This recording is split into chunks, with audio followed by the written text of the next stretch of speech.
And starting dead last will be Mark Donahue, the man who won the first race. And George Fulmer of Arcadia, California, representing SCCA Road Racing, has a huge lead. Over second place, David Pearson. Emerson Fittipaldi farther back in third place. Peter Revson has slipped past A.J. Fort to run fourth now. A.J. is running fifth. Bobby Unser got past Bobby Allison. He is in sixth place. Allison running seventh. Denny Holm is eighth. A lap down, Richard Petty and Gordon Johncock, Roger McCluskey and Mark Donahue are watching from the sidelines. They are out of the race. But George Fulmer has driven himself a heck of a car race. Here you see David Pearson way back there in second place, and the white car just coming around in view is Emerson Fittipaldi. What a wonderful race George Fulmer's had. He's had a great day. Mind you, he's had a lot of experience in this kind of motor car.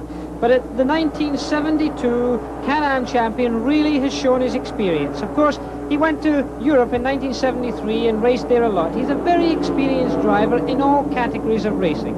And here he is on the very last lap in turn 9. Must be very content. He's kept out of trouble. He's driven very smoothly, and he's brought the car home in one piece. A very happy man. This is a very important race for him. He's picking up points that he desperately needs, and he comes up to the finish line to take the checkered flag for first position. So, Emerson Fittipaldi, sitting up there in third place, has to be hoping that Racing Luck is riding with him, that something happens in front of him to move him up one more spot, or something happens behind him to move A.J. Fort back one place. Jackie, that's a frustrating position to be in.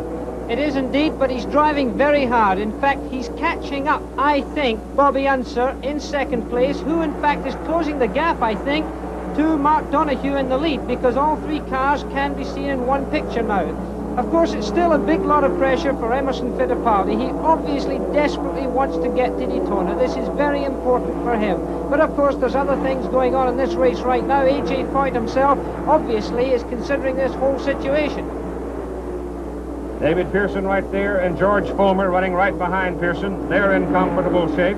They're pretty well set if they can hold those positions.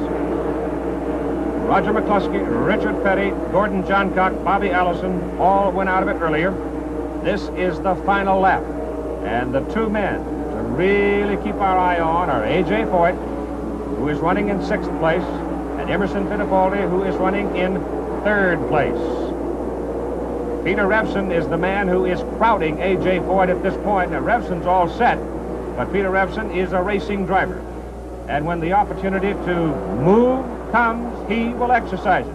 A.J. Foyt is the same kind of a man, but Foyt in this position has to be aware that he can reach inside of himself and use the cunning and guile that comes from years and years and years of very successful automobile racing. Foyt there in the orange car, Revson right behind him, Fittipaldi sitting up there in third place, and him all by himself.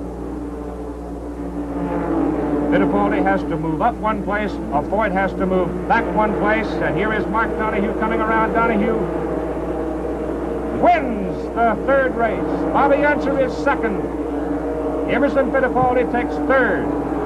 David Pearson has been lapped by the first three cars. He is running in fourth spot. A.J. Foyt was the first man to leave the race, and he will finish in the number 6 position for $3,500. George Fulmer went out at about the halfway point, and George will get $5,000 for his fifth place finish, and there is the white flag, 1 lap to go for Mark Donahue as he strives to win the International Race of Champions. Here's the battle now as Donahue goes into the road course. Bobby Unser and Peter Revson, and Revson moves up behind Unser. The fight for second place should be something to see. Donahue's well out in front. Let's watch what happens between these two great drivers, Unser in the blue and Revson in the black. This is going to be fantastic. See if Bobby Unser can hold off Peter Revson under this sort of pressure. Peter's been holding back, I think. It's interesting to see now. A puff of smoke came out of Unser's car there as he went through that turn. Now they're accelerating along. They haven't got too long to go. Peter can't be too far away. It's going to have to be on the draft. As long as Bobby doesn't make a mistake in this last lap, Revson's going to have to do a drafting job on him on this back straightaway and through this last big 3 and 4 section of the course. And he's right inside him again. Peter Revson, the black car, the number 2 car. Peter Revson behind the blue car of Bobby Unser, and he's really tucking himself in, using a different piece of road, as you can see from Bobby there. As they go along, through the last corner, and he's really up again before they go on to the super speedway. And he's right tucked in behind him. This is the closest he's been over these last few laps, and he's really in a position to grab here. So the old NASCAR trademark slingshotting is got to come into play here if Peter Revson has the horsepower to pull it in tight behind Unser. Donahue way out in front, and he's cruising along, going off the back straight into turn number 3, and here's Unser now with Revson trying to close on him on the back straight. This is the fight for second place. Second place is worth $13,000, third place worth $9,000. They're in turn number 3. Donahue coming off turn number 4. Mark can almost coast home now and win it. Donahue coming down, headed for the start-finish line. The checkered flag is in the air, and Mark Donahue won the International Race of Champions. And what a race it's going to be! Here's Peter Revson trying to get up the inside. Is he going to do it? He's got it! It's got it! What a bit of ride! It's really at the end. Fantastic! They banged door handles as Peter Revson went down low, and Bobby Unser.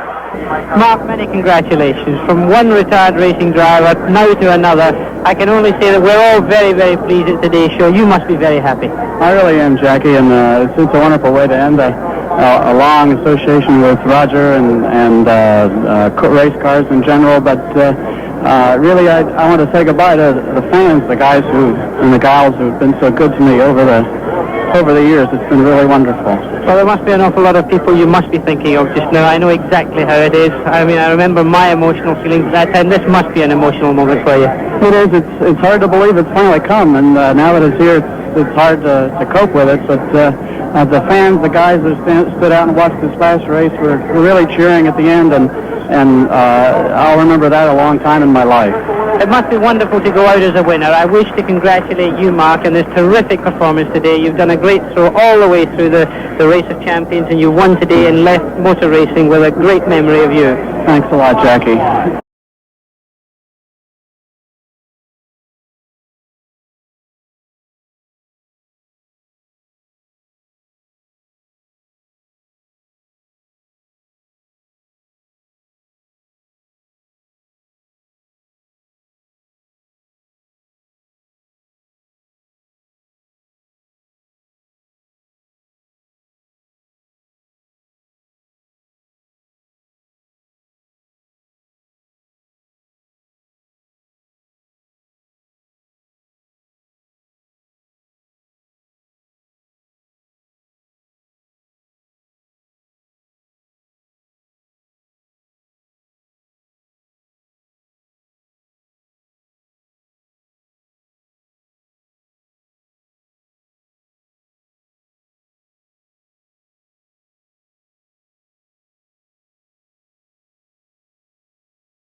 With only a few laps to go, Cale Yarborough takes the lead and goes on to pick up his second Speed Week checkered flag. However, Foyt accumulated enough points to once again win the 4-race championship. They're gaining on Parsons, the car that trails the entire field, as they go past the white flag. This is the final lap of the race. And there they go, no problem, blasting by Benny Parsons. He got out of the way and let him go. Benny Parsons, like the experienced driver he is, sat back there, went down low on the racetrack and let these three leading cars go through. So Al Unser leads this very last lap, going onto the back chute. Cale Yarborough's lying in second. Darrell Waltrip's lying in third position. Cale looking pretty good for that slingshot right now, moving up alongside Al Unser. Cale Yarborough taking the lead again. They're headed into turn 3 for the last time today, as Unser got another shot at Yarborough left between turns 3 and 4. Coming up on 4, Unser setting up for the slingshot. Waltrip going down low. It's going to be door handle to the finish line. Here they come. It's Unser and Yarborough. Who's in front? Unser by a nose. Unser by a foot. Al Unser wins the race. Yarborough second. Waltrip third. And Petty gets fourth by a 6-inch margin over Gunnar Nielsen. Further back in the field, by the way, Darrell Waltrip has got an advantage on Gunnar Nielsen. With the white flag, only one lap to go. Can Richard Petty try and sneak in the inside? This is where he did Groton John Cock before. Al Unser's moving over on the racetrack. He can't do it. He's not going to do it this place in this lap. Al Unser, enormous experience, Al. Very unlikely for him to make a mistake now. Unser won the race at Michigan. Richard Petty, who's right on his tail right now, finished 4th to pick up 12 points at Michigan. 21 points to the winner of the race, 17 for second. So it is Unser trying to make it back-to-back. Unser won the race in Michigan by slingshotting past Cale Yarborough on the final turn, and that's the position that Richard Petty will try to have to set himself up in as we come down to the end of the IROC race at Riverside. But it's Unser who looks like he has things in command. This is a crucial part of the racetrack now. If Richard Petty really makes a good job of this final part of turn 7 and turn 7.5 here as they go through there, Al Unser's car accelerating away, but Richard Petty is in the ideal position for drafting here, Al. This is the very last chance that he can have to get Al Unser. As they come down here, Al Unser knows that he's not going to give an inch, obviously, as they come through here, the King. And Richard Petty's making his move to try to go to the outside because Al Unser really blocked him off as he went in there. He tried to move up on the inside, and Al Unser just simply blocked him. Richard Petty had no hope of getting through there. Well, here they come out of turn number 9, and it is Al Unser who will cross the finish line ahead by a car length ahead of Richard Petty.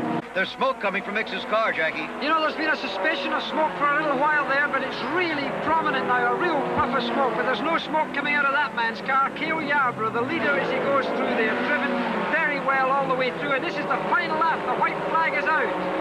Okay, and still the battle goes on, remember, between Parsons and Ix. Now, Jackie Ix passed Benny Parsons and finish ahead of him in this race.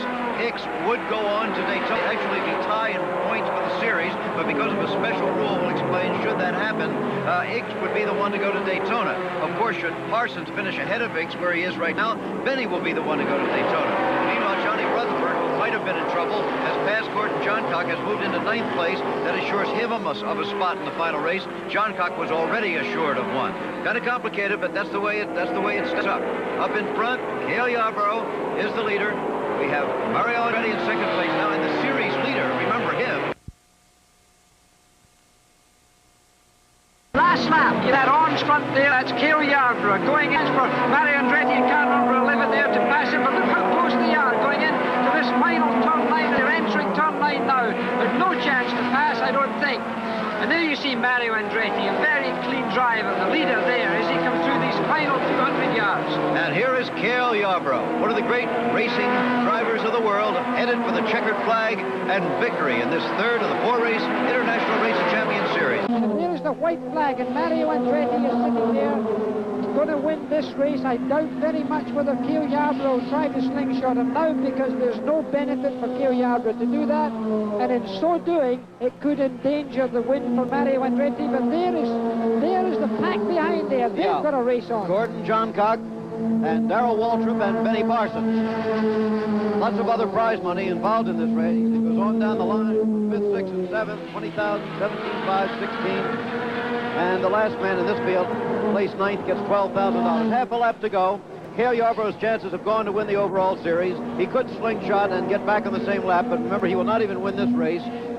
Bad strategy, it appears, on the pit stop he made under the green will have cost him the chance at the overall championship. Here he is, going to do the slingshot to get back on the same lap, and he does. He unlaps himself just at the finish line. Here come the 2nd, 3rd, and 5th cars in the race. Darrell Waltrip, Gordon Johncock, and Benny Parsons.